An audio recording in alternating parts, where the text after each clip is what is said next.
ಎಲ್ರಿಗೂ ನಮಸ್ಕಾರ. ಎಲ್ಲರೂ ಚೆನ್ನಾಗಿದ್ದೀರ ಅಂತ ಅಂದ್ಕೊಳ್ತೇನೆ. ನಾನು ತಮ್ಮನೇಲು ಗ್ರಾಮ ಪಂಚಾಯಿತಿಯಿಂದ ವಿದ್ಯಾರ್ಥಿಗಳಿಗೆ 10,000 ಸಿಗಲಿದೆ, ಅರ್ಜಿಯನ್ನು ಹಾಕಿ ಅಂತೇಳಿ ಒಂದು ತಮ್ಮನೇಲನ್ನು ಹಾಕಿದ್ದೀನಿ. ಇದೊಂದು ವಿದ್ಯಾರ್ಥಿಗಳಿಗೆ ಎಜುಕೇಷನ್ ಪರ್ಪಸ್ಸು ಮತ್ತು ಶಿಕ್ಷಣವನ್ನು ಮತ್ತು ಶಿಕ್ಷಣಕ್ಕೆ ಪ್ರೋತ್ಸಾಹ ನೀಡ್ತಕ್ಕಂಥ ಒಂದು ಸ್ಕೀಮ್ ಆಗಿರ್ತದೆ. ಗ್ರಾಮ ಪಂಚಾಯತಿಯಿಂದ ವಿದ್ಯಾರ್ಥಿಗಳಿಗೆ ಒಂದು 10,000 ಕೊಡ್ತಾರೆ. ಅದು ಸಂಬಂಧಪಟ್ಟಂಗೆ ನೀವು ಅರ್ಜಿಯನ್ನು ಹಾಕಿದರೆ ಅಂತೇಳಿ ಹೇಳ್ತಾರೆ. ಬಟ್ ಇದು ಕರ್ನಾಟಕ ಸರ್ಕಾರದ ಅಧಿಕೃತ ಒಂದು ಸರ್ಕಾರಿ ಮಾಹಿತಿ ಅಧಿಕೃತ ವೆಬ್ಸೈಟ್ನಲ್ಲಿ ಇರ್ತಕ್ಕಂಥ ಮಾಹಿತಿಯನ್ನು ನಾನು ಹೇಳ್ತಾ ಇದ್ದೀನಿ. ಮತ್ತು ಅದು ಸಂಬಂಧಪಟ್ಟಂಗೆ ನಾನು ವೆಬ್ಸೈಟ್ ಲಿಂಕ್ ಸಹಿತ ಹಾಕ್ತೇನೆ, ನೀವು ಹಾಗೆ ಹಾಕಬಹುದು. ಗ್ರಾಮ ಪಂಚಾಯಿತಿ ವಿದ್ಯಾರ್ಥಿ ವೇತನ ಯೋಜನೆ ಅಂತೇಳಿ 2025 ಒಂದು ಸ್ಕೀಮನ್ನು ತಂದಿದ್ದಾರೆ. ಗ್ರಾಮ ಪಂಚಾಯಿತಿ ವಿದ್ಯಾರ್ಥಿ ವೇತನ ಯೋಜನೆ 2025 ಗ್ರಾಮೀಣ ವಿದ್ಯಾರ್ಥಿಗಳಿಗೆ 10,000ವರೆಗಿನ ಆರ್ಥಿಕ ಸಹಾಯವನ್ನು ನೀಡ್ತಕ್ಕಂಥದ್ದು ಆಗಿರ್ತದೆ. ಕರ್ನಾಟಕ ರಾಜ್ಯ ಸರ್ಕಾರವು ಶಿಕ್ಷಣ ಕ್ಷೇತ್ರದಲ್ಲಿ ಸಮಾನತೆ ಮತ್ತು ಅವಕಾಶವನ್ನು ಉತ್ತೇಜಿಸಲು ಮತ್ತೊಂದು ಮಹತ್ವದ ಹೆಜ್ಜೆಯನ್ನು ಇಟ್ಟಿದೆ ಅಂತಲೇ ಹೇಳ್ಬೋದು. ರಾಜ್ಯದ ಎಲ್ಲ ಗ್ರಾಮ ಪಂಚಾಯಿತಿಗಳ ಮೂಲಕ ಗ್ರಾಮೀಣ ಭಾಗದ ವಿದ್ಯಾರ್ಥಿಗಳಿಗೆ 10,000ವರೆಗಿನ ವಿದ್ಯಾರ್ಥಿ ವೇತನ ನೀಡುವ ಹೊಸ ಯೋಜನೆ ಆರಂಭವಾಗಿದೆ. ಈ ಯೋಜನೆಯಿಂದ ವಿದ್ಯಾರ್ಥಿಗಳ ಗ್ರಾಮೀಣ ಪ್ರದೇಶದ ಬಡ ವಿದ್ಯಾರ್ಥಿಗಳಿಗೆ ಶಿಕ್ಷಣ ಮುಂದುವರಿಸಲು ಆರ್ಥಿಕ ನೆರವು ಒಂದು ಲಭ್ಯವಾದಂತೆ ಆಗ್ತದೆ. ಈ ಲೇಖನದಲ್ಲಿ ನೀವು ಇದರ ಪ್ರಕಾರ ಉದ್ದೇಶ ಏನಪ್ಪ ಅಂತ ಹೇಳಿದ್ರೆ, ಅರ್ಹತೆ ಮತ್ತು ಅಗತ್ಯ ದಾಖಲೆಗಳು ಮತ್ತು ಅರ್ಜಿ ಸಲ್ಲಿಸುವ ವಿಧಾನ ಮತ್ತು ಆರ್ಥಿಕ ಸಹಾಯವನ್ನು ಹೇಗೆ ಪಡೆದುಕೊಳ್ಳಬಹುದು ಅನ್ನೋದು ಸಂಪೂರ್ಣ ಮಾಹಿತಿಯನ್ನು ನಾನು ಈ ವಿಡಿಯೋದಲ್ಲಿ ಹೇಳ್ತೇನೆ. ಓಕೆ, ನೀವು ಸಂಪೂರ್ಣ ಈ ವಿಡಿಯೋವನ್ನು ಕೊನೆವರೆಗೂ ಕೇಳಿ. ಈ ಯೋಜನೆ ಉದ್ದೇಶ ಏನಪ್ಪ ಅಂದರೆ, ಗ್ರಾಮೀಣ ಪ್ರದೇಶಗಳ ಶಿಕ್ಷಣವನ್ನು ಉತ್ತೇಜಿಸುವುದು ಮತ್ತು ಆರ್ಥಿಕ ಅಡಚಣೆಯಿಂದ ವಿದ್ಯಾರ್ಥಿಗಳು ಶಾಲೆ ಅಥವಾ ಕಾಲೇಜು ಬಿಟ್ಟು ಹೋಗದಂತೆ ತಡೆಯುವುದು ಈ ಯೋಜನೆಯ ಪ್ರಮುಖ ಉದ್ದೇಶ ಆಗಿರ್ತದೆ. 10,000ವರೆಗೆ ನೀಡುವ ವಿದ್ಯಾರ್ಥಿ ವೇತನವು ಈ ಏನೆಲ್ಲ ಸಹಾಯ ಆಗ್ತದೆ ಈ ವಿದ್ಯಾರ್ಥಿ ಯೋಜನೆಯಿಂದ ಅಂತೇಳಿ ನಾವು ಹೇಳ್ಬೋದು. ಶಾಲೆ ಅಥವಾ ಕಾಲೇಜುಗಳ ಶುಲ್ಕ ಪಾವತಿ ಮಾಡಲಿಕ್ಕೆ ಆಗ್ತದೆ. ಶಾಲಾ ಕಾಲೇಜು ನೀವು ಫೀಸ್ ಕಟ್ಟಲಿಕ್ಕೆ ಆಗ್ತದೆ. ಪುಸ್ತಕ ಮತ್ತು ಅಧ್ಯಯನ ಸಾಮಗ್ರಿಗಳ ಖರೀದಿಗೆ ಅನುಕೂಲ ಆಗ್ತದೆ. ಪರೀಕ್ಷಾ ಶುಲ್ಕ ಮತ್ತು ಪ್ರಯೋಗಾಲಯಗಳ ಖರ್ಚುಗಳಿಗೆ ಸಹಾಯ ಆಗ್ತದೆ. ವಿದ್ಯಾರ್ಥಿಗಳ ವಸತಿ ಮತ್ತು ಸಂಚಾರ ವೆಚ್ಚಗಳಿಗೆ ಸಹಾಯ ಆಗ್ತದೆ. ಇದರ ಪ್ರಯೋಜನ ಏನೆಲ್ಲ ಆಗ್ತದೆ ಅಂತೇಳಿದ್ರೆ, ಆರ್ಥಿಕ ನೆರವಿನಿಂದ ಶಿಕ್ಷಣ ಮುಂದುವರಿತದೆ ಮತ್ತು ಗ್ರಾಮೀಣ ಪ್ರತಿಭೆಗಳಿಗೆ ಉತ್ತೇಜನ ನೀಡಿದಂತಾಗ್ತದೆ. ಸರ್ಕಾರದಿಂದ ನೇರ ಸಹಾಯ, ಮಧ್ಯವರ್ತಿಗಳು ಇರುವುದಿಲ್ಲ. ಸರಳ ಅರ್ಜಿ ಪ್ರಕ್ರಿಯೆ ಸಂಪೂರ್ಣ ಆನ್ಲೈನಲ್ಲಿ ಸಲ್ಲಿಕೆ ಮಾಡಬೇಕಾಗ್ತದೆ. ಓಕೆ, ಏನಿದ್ರು ಸರಳ ಅರ್ಜಿ ಪ್ರಕ್ರಿಯೆ, ಸಂಪೂರ್ಣ ಅರ್ಜಿಯನ್ನು ನೀವು ಆನ್ಲೈನಲ್ಲೇ ಹಾಕಬೇಕು.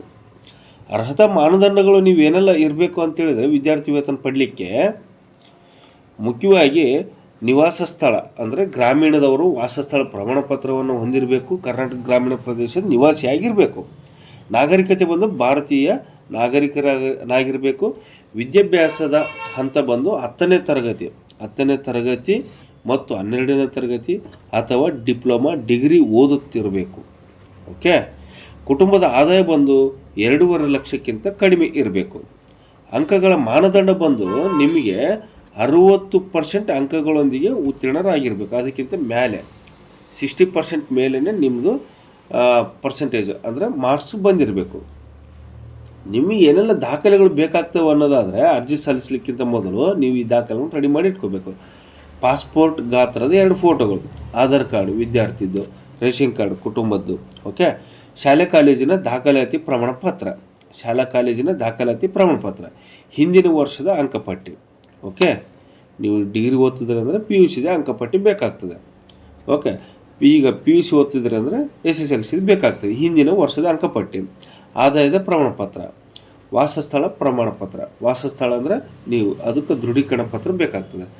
ಬ್ಯಾಂಕ್ ಖಾತೆ ವಿವರಗಳು, ಆಧಾರ್ ಕಾರ್ಡಿಗೆ ಲಿಂಕ್ ಆಗಿರಬೇಕು, ಅದು ನಿಮ್ಮ ಬ್ಯಾಂಕ್ ಪಾಸ್ಬುಕ್ಕು. ಓಕೆ, ನೀವು ಅರ್ಜಿ ಸಲ್ಲಿಸ್ತಕ್ಕಂಥದ್ದು ವಿಧಾನ ಏನಪ್ಪ ಅಂದರೆ ನಾನು ಒಂದು ಸಂಪೂರ್ಣ ಸ್ಟೆಪ್ ಬೈ ಸ್ಟೆಪ್ ಹೇಳ್ತೇನೆ, ಅದನ್ನು ನೀವು ಕೇಳಿಸ್ಕೊಳ್ಳಿ. ಓಕೆ, ನೀವು ಹೇಗೆ ಆನ್ಲೈನಲ್ಲಿ ಅರ್ಜಿ ಸಲ್ಲಿಸ್ತಕ್ಕಂಥದ್ದು ಅಂದರೆ, ಫಸ್ಟ್ ನಾನು ಒಂದು ವೆಬ್ಸೈಟ್ ಲಿಂಕನ್ನು ನಾನು ವೀಡಿಯೋ ಕೆಳಗಡೆ ಡಿಸ್ಕ್ರಿಪ್ಷನ್ ಬಾಕ್ಸಲ್ಲಿ ವೀಡಿಯೋ ಕೆಳಗಡೆ ಹಾಕಿರ್ತೇನೆ. ಆ ಲಿಂಕ್ ಮೇಲೆ ಕ್ಲಿಕ್ ಮಾಡಿ. ಓಕೆ, rdpr.karnataka.gov.in ಅಂತೇಳಿ ಬರುತ್ತೆ. ಆ ವೆಬ್ಸೈಟ್ ಲಿಂಕ್ ನಾನು ಡಿಸ್ಕ್ರಿಪ್ಷನ್ ಬಾಕ್ಸಲ್ಲಿ ಹಾಕಿರ್ತೇನೆ. ಫಸ್ಟ್ ಅದ್ರ ಮೇಲೆ ಕ್ಲಿಕ್ ಮಾಡಿದ ತಕ್ಷಣ ಸ್ಟೂಡೆಂಟ್ ಸ್ಕಾಲರ್ಶಿಪ್ ಅಪ್ಲಿಕೇಶನ್ ವಿಭಾಗ ಅನ್ನೋದು ಒಂದು ಓಪನ್ ಆಗ್ತದೆ. ಸ್ಟೂಡೆಂಟ್ ಸ್ಕಾಲರ್ಶಿಪ್ ಅಪ್ಲಿಕೇಶನ್ ಅಂತೇಳಿ ಅದ್ರ ಮೇಲೆ ಕ್ಲಿಕ್ ಮಾಡಬೇಕು. ಅದ್ರ ಮೇಲೆ ಕ್ಲಿಕ್ ಮಾಡಿದ ತಕ್ಷಣ ನೀವು ರಿಜಿಸ್ಟರ್ ಮಾಡ್ಕೋಬೇಕಾಗ್ತದೆ, ನೋಂದಣಿಯನ್ನು ಮಾಡ್ಕೋಬೇಕು ಟೋಟಲ್ ಆಗಿ. ಓಕೆ, ಆದಮೇಲೆ ಅರ್ಜಿ ಫಾರ್ಮು, ಅಲ್ಲಿ ಸಂಪೂರ್ಣ ಅರ್ಜಿ ಫಾರ್ಮನ್ನು ಫಿಲ್ ಮಾಡಬೇಕಾಗ್ತದೆ. ಅಲ್ಲಿ ಹೆಸರು, ವಿಳಾಸ, ವಿದ್ಯಾಭ್ಯಾಸ, ಬ್ಯಾಂಕ್ ವಿವರಗಳು ಮುಂತಾದವುಗಳು ಕೇಳ್ತದೆ. ಅದೆಲ್ಲ ಮಾಹಿತಿಯನ್ನು ಹಾಕಬೇಕು.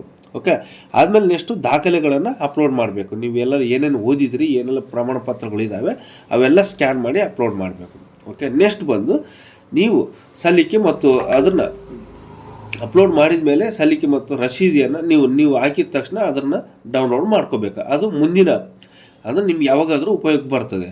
ಮುಂದಿನ ಹಂತಗಳು ನೀವು ಅದು ಉಪಯೋಗ ಬರ್ತದೆ, ಅದು ಡೌನ್ಲೋಡ್ ಮಾಡ್ಕೋಬೇಕು. ಪರಿಶೀಲನೆ ಅಂತ ಗ್ರಾಮ ಪಂಚಾಯತಿ ಅಧಿಕಾರಿಗಳು ಅರ್ಜಿಯನ್ನು ಪರಿಶೀಲಿಸಿ ಅನುಮೋದನೆ ನೀಡುತ್ತಾರೆ.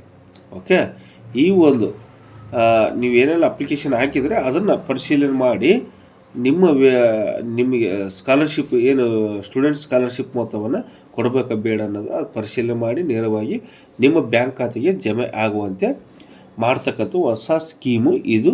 ಕರ್ನಾಟಕ ಸರ್ಕಾರ ಹೊಸ ಸ್ಕೀಮ್ ಆಗಿರ್ತದೆ. ಓಕೆ ಫ್ರೆಂಡ್ಸ್, ನೀವು ಮುಖ್ಯವಾಗಿ ಗಮನಿಸಬೇಕಾಗಿರ್ತಕ್ಕಂಥದ್ದು ಏನಪ್ಪ ಅಂದರೆ, ಅರ್ಜಿಯನ್ನು ಕಡ್ಡಾಯವಾಗಿ ಆನ್ಲೈನಲ್ಲೇ ಹಾಕಬೇಕು. ತಪ್ಪಾದ ದಾಖಲೆಗಳು ಏನಾದರೂ ಇದ್ದರೆ ನಿಮ್ಮ ಅರ್ಜಿಗಳು ನೀವೇನಾದರೂ ತಪ್ಪಾಗಿ ಅಪ್ಲಿಕೇಶನ್ ಹಾಕಿದರೆ ರಿಜೆಕ್ಟ್ ಸಹಿತ ಮಾಡ್ತಾರೆ.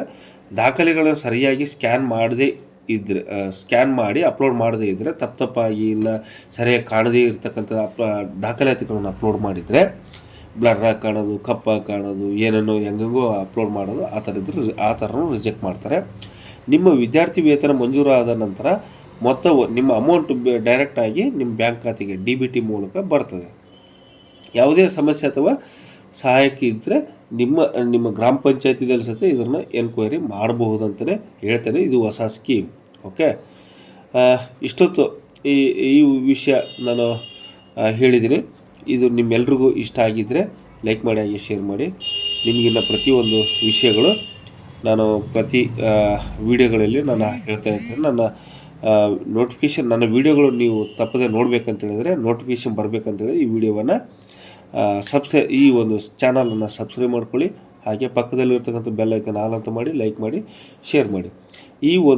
ಇದಕ್ಕೆ ಸಂಬಂಧಪಟ್ಟಂಗೆ ನಾನು ಸಂಪೂರ್ಣ ಮಾಹಿತಿ ಡಿಸ್ಕ್ರಿಪ್ಷನ್ ಬಾಕ್ಸಲ್ಲಿ ಒಂದು ವೆಬ್ಸೈಟ್ ಲಿಂಕ್ ಸಹಿತ ಹಾಕಿರ್ತೇನೆ. ಅದರಲ್ಲಿ ನೀವು ಅಪ್ಲಿಕೇಶನ್ನ ಹಾಕ್ಬೋದು. Thank you very much. ನಿಮ್ಮ ಪ್ರೀತಿಯ ಬಳ್ಳಾರಿಯ ಯುವಕ. ಧನ್ಯವಾದಗಳೊಂದಿಗೆ.